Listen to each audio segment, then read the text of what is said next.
Assalamualaikum warahmatullahi wabarakatuh. Alhamdulillahirabbil alamin wa bihi nasta'in wa ala umuri dunya waddin. Wassalatu wassalamu ala asyrafil anbiya'i wal mursalin sayyidina wa maulana Muhammadin wa ala alihi wa sahbihi ajma'in. Amma ba'du. Halo sahabat semua. Perkenalkan, nama saya Dev Raffi Andinata. Saya mahasiswa program studi Pendidikan Bahasa Arab semester 3 dari Fakultas Tarbiyah dan Ilmu Keguruan Universitas Islam Negeri Profesor Kiai Haji Saifuddin Zuhri Purwokerto. Pada video kali ini, saya akan menyampaikan materi mengenai pengertian usul fiqh dan manfaat kita belajar usul fiqh. Video ini saya buat untuk memenuhi tugas akhir semester mata kuliah usul fiqh dengan dosen pengampu Bapak Ishak Suryo Nugroho, SPDI MSI. Baik, untuk materi yang pertama yaitu tentang pengertian usul fikih. Apa itu usul fikih? Kata usul fikih ini terdiri dari dua kata. Yang pertama yaitu usul dan yang kedua fikih.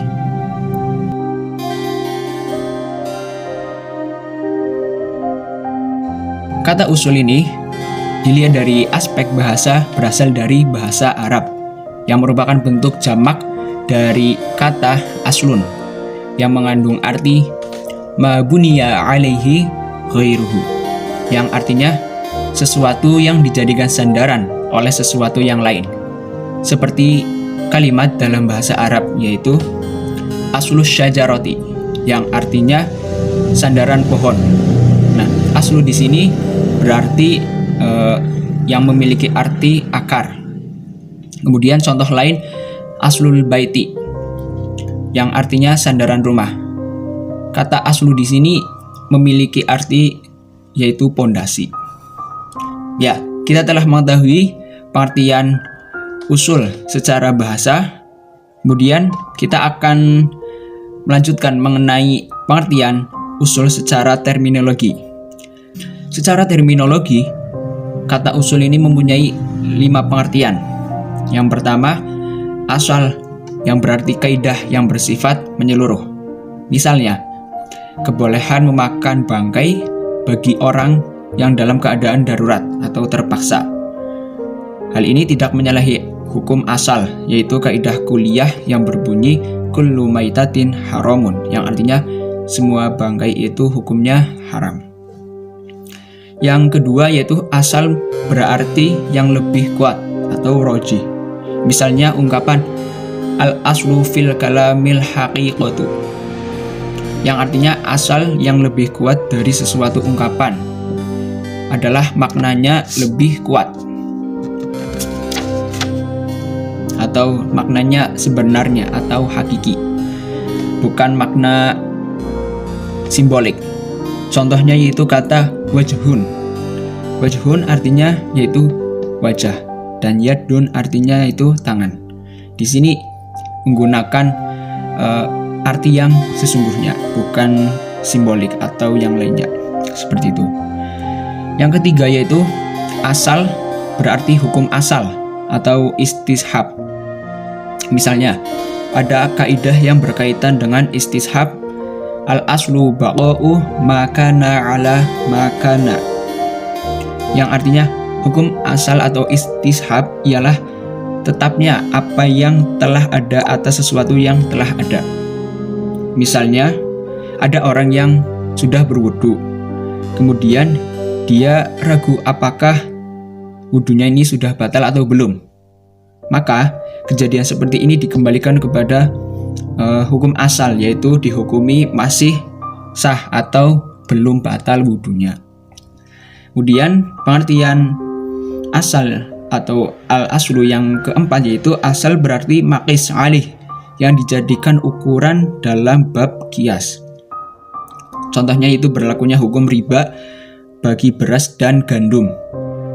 Contoh dalam hal ini yaitu beras disebut sebagai maqis atau yang diserupakan disebut dalam qiyas sebagai furu'. Sedangkan kata gandum itu merupakan maqis ngalih atau yang diserupai yang disebut juga asal. Nah, gandum ini sebagai makis ngalai atau disebut juga asal. Yang terakhir, yang kelima, yaitu asal sebagai dalil, yang berarti dalil. Misalnya ada ungkapan asalnya masalah ini adalah Al-Quran dan Sunnah. Nah, yang dimaksud dari ungkapan tersebut yaitu asal dari masalah ini itu ada dalam Al-Quran dan juga Sunnah, seperti itu. Itu mengenai pengertian usul atau al-aslu, usul dari segi bahasa dan juga istilah atau terminologi. Yang selanjutnya kita akan beralih kepada pengertian fikih secara bahasa dan juga istilah. Secara bahasa, fikih ini bentuk masdar dari kata faqiha yafqahu fiqhan,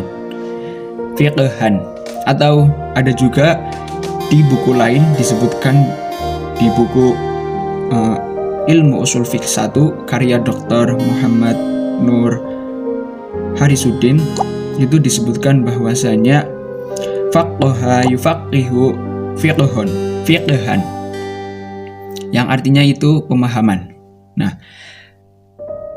secara bahasa tadi yang telah disebutkan faqiha yafqahu fiqhan, secara bahasa itu artinya al-fahmu al-amiqu alladhi yata'arrafu ghayatil aqwali wal af'ali, yang artinya yaitu pemahaman mendalam yang dapat menangkap tentang asal, tujuan ucapan dan perbuatan. Selanjutnya yaitu pengertian fikih secara istilah. Kata fikih adalah ilmu halal dan haram, ilmu syariat dan hukum, sebagaimana yang dikembangkan oleh Al-Kasani. Namun yang lebih kuat dan populer adalah definisi yang dikemukakan oleh Imam Syafi'i, sebagaimana yang dikutip oleh Subki dalam kitab Jam'u al-Jawami'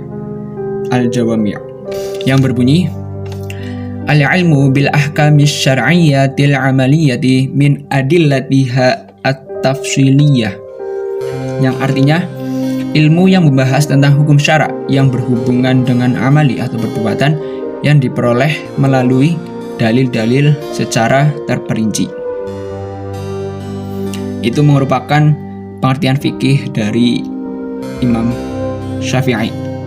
Selanjutnya, setelah kita mengetahui tadi pembahasan mengenai pengertian usul dari secara istilah dan juga bahasa, kemudian fikih secara bahasa dan juga istilah, dapat kita ambil bahwasanya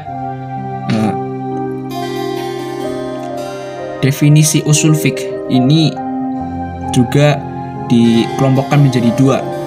Yang pertama yaitu kelompok pertama dari ulama Syafi'iyah yang diwakili oleh Abdullah bin Umar al-Baidawi, sebagaimana dikutip oleh Satria Effendi, yang mendefinisikan usul fiqh yaitu ma'rifatu dalailil fiqhi ijmalan wa kaifiyatal istifadati minha wa halil mustafid, yang artinya mengetahui dalil-dalil fikih secara global dan cara penggunaannya, serta mengetahui keadaan orang yang menggunakannya atau mujtahid. Definisi tersebut memberikan kejelasan bahwa yang menjadi objek kajian para ulama fikih, para ulama usul fikih adalah dalil-dalil yang bersifat ijmali atau global, yaitu membahas bagaimana cara mengistinbatkan hukum dari dalil-dalil, serta membahas syarat-syarat orang yang menggali hukum dari dalil. Menurut ulama Syafi'iyah, dalam pembahasan usul fiqh juga dibahas syarat-syarat mujtahid dan persoalan yang berkaitan tentang masalah taklid. Kemudian jumhur ulama yang terdiri dari ulama Hanafiyah, Malikiyah, dan Hanabilah mendefinisikan usul fiqh yaitu al-qawaidul lati tusilul bahtha fiha ilal istimbati al-ahkami min adillatiha at-tafsiliyah, yang artinya sejumlah kaidah yang mengkaji. Jadi usul fiqh itu adalah sejumlah kaidah yang mengkaji dan membahas proses istinbat hukum-hukum syara' melalui dalil-dalil yang terperinci. Ya, setelah kita mengetahui dua definisi usul fiqh, dari yang pertama tadi dari Syafi'iyah, kemudian yang kelompok kedua dari Hanafiyah, Malikiyah, dan Hambaliyah, dapat kita simpulkan bahwasanya pengertian usul fiqh yaitu ilmu yang mengkaji tentang dalil fikih berupa kaidah untuk mengetahui cara penggunaannya, mengetahui keadaan orang yang menggunakannya atau mujtahid, dengan tujuan mengeluarkan hukum amali perbuatan dari dalil-dalil secara terperinci dan jelas. Untuk mengetahui secara lebih mudahnya, yaitu jadi perbedaan antara usul fiqh dan juga fikih. Jadi usul fiqh itu adalah proses dalam menentukan suatu hukum. Nah, produknya itu adalah fikih. Nah, jadi usul fiqh itu adalah proses atau jalan atau metode-metode atau dalil-dalil. Jadi usul fiqh itu adalah prosesnya, kemudian produknya adalah fikih, seperti itu. Manfaat kita atau tujuan kita mempelajari ilmu usul fikih yaitu yang pertama, menurut Abdul Wahab Khalaf, yaitu mampu menerapkan kaidah serta dalil-dalil guna memperoleh hukum syariat dan dapat memahami nas-nas syariat serta kandungan hukumnya. Kemudian, menurut Wahbah Zuhaili, mempelajari ilmu usul fikih ini bertujuan memberikan kemampuan kepada mujtahid untuk menerapkan kaidah usul fikih guna memperoleh syarak amali dari dalil-dalilnya yang terperinci. Dengan demikian, seorang mujtahid akan mampu memahami nas-nas syariah, baik syariah yang baik, yang bersifat jali atau jelas, dan khafi atau tersembunyi, serta mampu menyimpulkan hukum yang dikandungnya, sebagaimana ia mampu memberlakukan qiyas, istihsan, maslahah, istishab, dan sebagainya untuk memperoleh hukum dari kejadian yang baru. Kemudian, menurut Satria Effendi, manfaat kita mempelajari ilmu usul fiqh dalam kehidupan sehari-hari yaitu yang pertama, mengetahui dasar mujtahid masa silam dalam membentuk fikihnya sehingga dapat diketahui kebenaran pendapat fikih yang berkembang. Dengan demikian, pengetahuan ini akan memberi ketenangan dalam mengamalkan pendapat mereka. Setelah kita mempelajari ilmu fikih ini, ilmu usul fikih ini, kita dapat dari ilmu usul fikih ini memberikan ketenangan bagi kita dalam mengamalkan amaliyah fikih yang kita kerjakan, seperti itu. Yang kedua yaitu memahami ayat-ayat ahkam dan hadis ahkam dan mampu menistinbat suatu hukum yang berdasar kepada keduanya. Begitu pentingnya ilmu usul fiqh, maka pantas dan wajar jika ulama terdahulu lebih mengutamakan studi usul fiqh dibanding fikih. Karena dengan usul fiqh, seorang mampu memproduk fikih. Yang tadi kita telah ketahui bahwasanya usul fikih itu adalah proses atau asalnya, dan fikih ini adalah produk dari usul fikih tersebut. Dengan kita mengetahui usul fikih, mengetahui prosesnya, akan menghasilkan produk yang disebut juga dengan fikih. Nah, kemudian manfaat yang terakhir yaitu mampu secara benar melakukan perbandingan mazhab fikih, studi komparatif di antara pendapat ulama fikih dari berbagai mazhab. Nah, dengan kita mempelajari usul fikih ini sebagai alat atau ilmu untuk melakukan perbandingan mazhab fikih, seperti itu.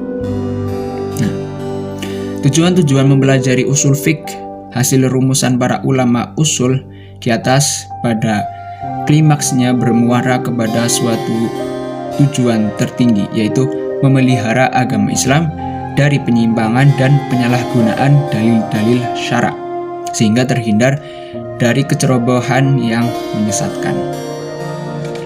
Demikianlah pembahasan kita mengenai pengertian usul fiqh, kemudian manfaat kita mempelajari usul fiqh dalam kehidupan sehari-hari. Semoga bermanfaat. Mohon maaf apabila terdapat kesalahan baik tutur kata atau penyampaian saya masih terdapat kekurangan maupun kesalahan. Saya pribadi mohon maaf yang sebesar-besarnya.